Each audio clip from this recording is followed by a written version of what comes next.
Assalamualaikum dan salam sejahtera. Saya Muhammad Hanafi bin Azmi. Kumpulan kami akan membincangkan tentang syarikat First Solar. Syarikat First Solar adalah merupakan syarikat yang memfokuskan kepada industri solar. Konsep yang diasaskan ialah tenaga yang diperoleh daripada cahaya dan haba matahari. Ia merupakan sumber tenaga boleh diperbaharui dan mesra alam yang boleh digunakan untuk menjana elektrik atau menghasilkan haba. Tenaga ini diubah menjadi bentuk lain melalui pelbagai teknologi seperti fotovoltaik dan sistem tenaga terma. Syarikat First Solar juga mampu untuk melakukan inovasi bagi memenuhi keperluan dan permintaan pasaran yang terbahagi kepada beberapa kategori berdasarkan aplikasi, teknologi dan lokasi geografi. Contohnya, tenaga solar kediaman, iaitu pemasangan panel solar di rumah yang mampu mengurangkan bil elektrik. Berdasarkan aplikasi, tenaga solar kediaman, iaitu residential, pemasangan panel solar di rumah untuk dapat mengurangkan bil elektrik dan kebergantungan kepada grid nasional. Biasanya, ianya menggunakan sistem fotovoltaik berskala kecil ataupun tanpa bateri penyimpanan. Tenaga solar komersial dan industri digunakan oleh syarikat industri untuk menjana tenaga sendiri serta mengurangkan kos operasi. Ianya banyak digunakan dalam sektor penghilangan, gudang dan pusat data. Seterusnya, loji jana kuasa solar. Projek ini berskala besar yang menjana megawatt hingga gigawatt tenaga untuk disalurkan ke grid elektrik negara. Contohnya seperti ladang solar dan projek solar terapung. Sistem tenaga solar luar grid digunakan di kawasan terpencil yang tidak mempunyai akses kepada grid elektrik. Contohnya seperti tempat-tempat terpencil. Biasanya dipadankan dengan bateri penyimpanan untuk memastikan bekalan tenaga berterusan. Tenaga solar terapung pula dipasang di atas permukaan air seperti tasik, empangan ataupun laut. Ini mengurangkan penggunaan tanah dan meningkatkan kecekapan tenaga dengan mengurangkan pemanasan panel. Seterusnya, saya serahkan kepada Sharifah untuk menjelaskan pula berkenaan latar belakang syarikat. Terima kasih. Terima kasih kepada Hanafi atas perbincangan tadi. Okey, hari ini saya akan membentangkan mengenai latar belakang syarikat solar. Okey, First Solar merupakan sebuah syarikat teknologi solar yang ditubuhkan di Amerika Syarikat pada tahun 1999. Syarikat ini terkenal kerana membangunkan modul solar yang mesra alam dan bertanggungjawab dengan matlamat utamanya untuk membantu mengurangkan kesan perubahan iklim. Apa yang menjadikan First Solar unik adalah ia merupakan satu-satunya syarikat dalam kalangan 10 pengeluar solar terbesar di dunia yang berpangkalan di Amerika Syarikat serta tidak bergantung kepada penghilangan di China. First Solar menggunakan teknologi fotovoltaik iaitu PV, filem nipis yang lebih cekap dan rendah karbon berbanding panel solar yang konvensional. Dari segi operasi pula, First Solar mempunyai kilang di beberapa negara termasuklah Amerika Syarikat, India, Malaysia dan Vietnam. Menjelang tahun 2025, syarikat ini dijangka mencapai kapasiti pembuatan tahunan global melebihi 20 gigawatt. Di Malaysia, First Solar mula beroperasi pada tahun 2008 dengan kilang di Kulim, Kedah yang berkeluasan 160 ekar. Pekerja tempatan kilang ini mengajikan lebih daripada 4,000 pekerja tempatan dan merupakan pusat pembuatan teknologi tinggi besar pada modul PV. Okey, selain itu, syarikat ini juga turut memberi tumpuan kepada kelestarian alam sekitar melalui kemudahan kita semula dan projek tenaga yang boleh diperbarui seperti pemasangan sistem tenaga solar di masjid dan pusat sains tempatan. Secara keseluruhannya, First Solar bukan sahaja menjadi peneraju dalam industri tenaga boleh diperbarui tetapi juga memainkan peranan penting dalam inovasi teknologi solar serta kelestarian alam sekitar. Okey, terima kasih. Saya pas kepada Hazwan. Terima kasih saudari Sharifah di atas perkongsian tersebut. Jadi saya Muhammad Azul bin Mat Azali akan menerangkan berkaitan dengan isu etika dan kesan pelanggaran etika daripada kilang First Solar. Okey, menurut laporan Reuters pada 15 Ogos 2023, First Solar mengungkapkan bahawa audit dalaman telah menemui amalan buruh tidak beretika di kilangnya di Malaysia. 4 penyedia perkhidmatan di lokasi tersebut didapati mengenakan bayaran pengambilan pekerja yang tinggi kepada pekerja migran, menahan pasport mereka dan menahan gaji secara tidak sah. Jadi berita ini telah diterbitkan di Utusan Malaysia bertarikh 16 Ogos 2023 sehari selepas penemuan laporan ini dijalankan. Okay. So apabila berlakunya pelanggaran mesti ada kesan daripada pelanggaran etika ni lah. So antara kesan yang berlaku adalah dari segi kewangan, harga saham syarikat telah jatuh sebanyak 4.9%. Penurunan ini menunjukkan bahawa pelabur semakin prihatin terhadap isu-isu berkaitan dengan tanggungjawab sosial korporat. So, untuk meyakinkan pelabur, susahlah. Dari sini kita boleh lihat pelabur tu kurang kepercayaan terhadap syarikat apabila terjadi sesuatu insiden yang boleh menjejaskan syarikat tersebut.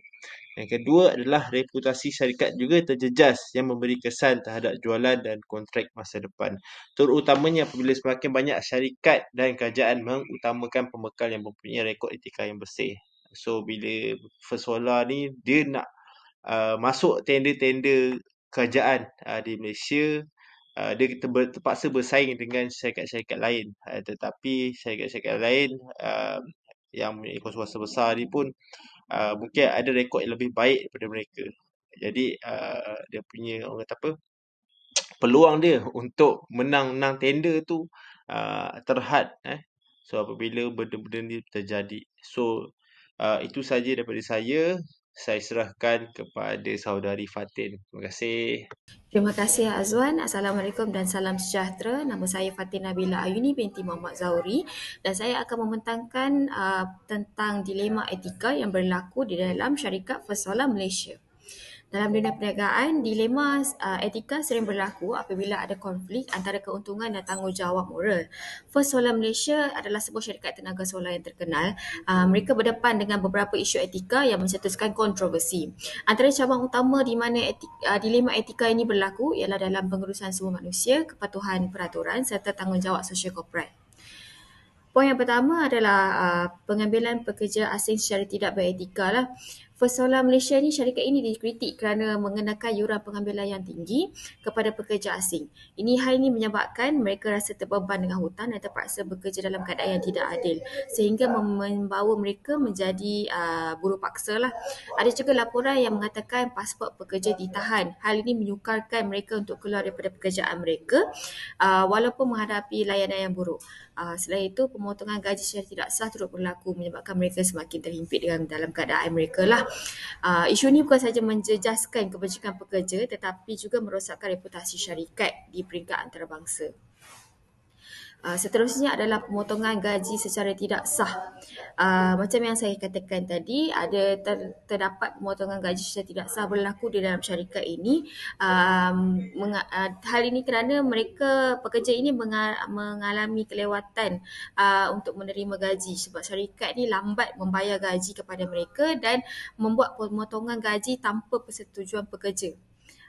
Pekerja pun akan berasa ketidakstabilan kewangan mereka lah, sukar untuk diorang menampung keperluan harian mereka.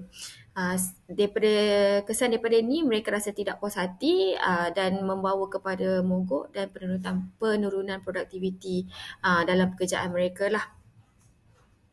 Seterusnya adalah pengabaian standard keselamatan dan kesihatan iaitu OSHA.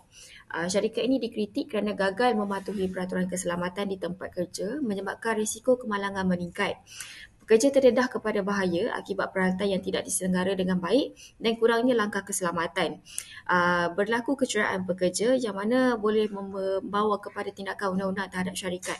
Selain itu, isu ini juga akan menjejaskan iklim syarikat lah, memberikan impak negatif kepada pihak syarikat, terutamanya di peringkat antarabangsa. Kerana pelanggan dan pelabur mereka ni lebih prihatin terhadap syarikat yang mengutamakan keselamatan pekerja. Dan poin yang terakhir adalah isu kepatuhan perdagangan antarabangsa.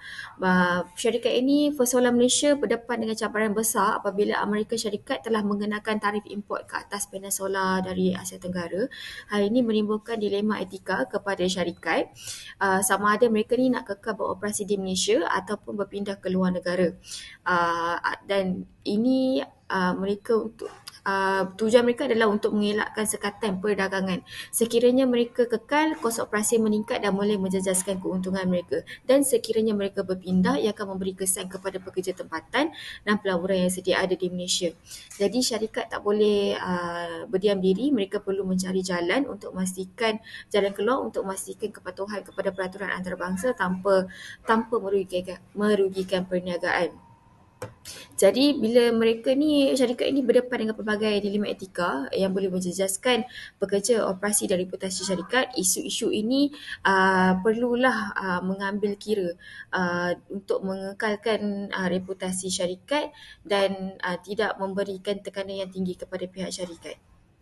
Seterusnya saya akan berikan kepada saudari Junaidah.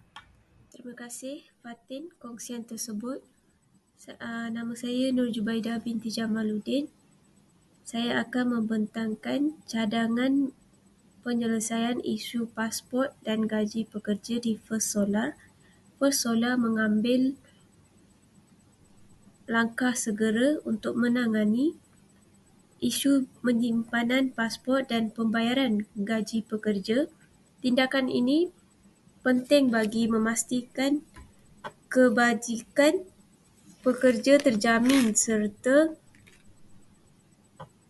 mengelakkan sebarang pelanggaran undang-undang buruh. Oleh itu, beberapa cadangan penyelesaian boleh dilaksanakan untuk penyelesaian masalah ini. Langkah pertama ialah memulangkan semua pasport pekerja dan mengemas kini syarikat bagi mengelakkan kejadian yang sama berulang. Penyimpanan pasport secara tidak sah boleh menjejaskan kebebasan pekerja dan memberi kesan negatif terhadap reputasi syarikat. Dengan mengembalikan pasport kepada pekerja, syarikat dapat memastikan mereka mempunyai hak bergerak bebas. Selain itu, polisi syarikat perlu diperbaharui untuk melarang penyimpanan pasport pekerja tanpa kebenaran. Ini juga boleh disertai dengan pemantauan berterusan bagi memastikan semua pihak mematuhi peraturan yang ditetapkan. Selain itu, First Solar perlu melancarkan pelan pembayaran balik bagi membantu kontraktor membayar semula kos pengambilan yang ditanggung oleh pekerja asing di negara asal mereka. Ramai pekerja asing terpaksa membayar jumlah yang besar untuk mendapatkan pekerjaan, menyebabkan mereka terbeban dengan hutang. Dengan adanya pelan pembayaran balik ini, pekerja dapat mengurangkan beban kewangan mereka. Syarikat boleh berunding dengan kontraktor dan agensi pengambilan pekerja bagi memastikan pembayaran balik dilakukan secara adil dan berperingkat. Secara keseluruhannya, dengan melaksanakan langkah-langkah ini, First Solar dapat memastikan pematuhan terhadap hak pekerja dan meningkatkan kesejahteraan mereka. Pemulangan pasport dan pembayaran gaji yang telus akan membantu mewujudkan suasana kerja yang lebih harmoni serta mengelakkan sebarang tindakan undang-undang terhadap ini perlu dipertimbangkan dan dilaksanakan dengan segera. Sekian, terima kasih. Itu saja daripada saya. Terima kasih. Saya akan serahkan kepada saudara Sazwan. Thank you very much for so kita balik kepada kesimpulan daripada yang kita lihat daripada perkara yang kita bakirkan adalah isu tentang perkara First Solar, iaitu adalah peranan pihak kerajaan untuk mengawal pemasukan warga asing. Okey.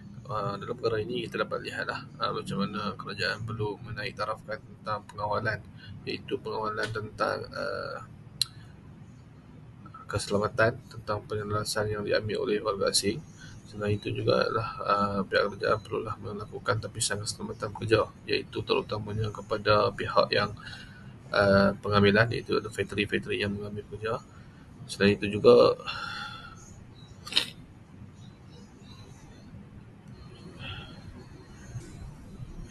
kita dapat lihat sepatutnya kuatkuasaan undang-undang perlu dilakukan oleh kerajaan Malaysia kerana pengambilan warga asing yang semakin meningkat di Malaysia ini akan menjejaskan reputasi tentang keselamatan di Malaysia. Oleh yang demikian, kesimpulan yang kita dapat buat hari ini adalah kajian semula tentang sistem perasan gaji bagi buruh. Jadi setiap kilang perlulah merealisasikan tahap ataupun keupayaan seseorang untuk dibayar gaji. Itu adalah yang kita dapat lihat tentang kesimpulan yang kita dapat buatlah daripada masalah yang kita hadapi sekarang tentang contohnya di Perth Solar. Jadi itulah persembahan daripada kami. Seterusnya, terima kasih. Assalamualaikum.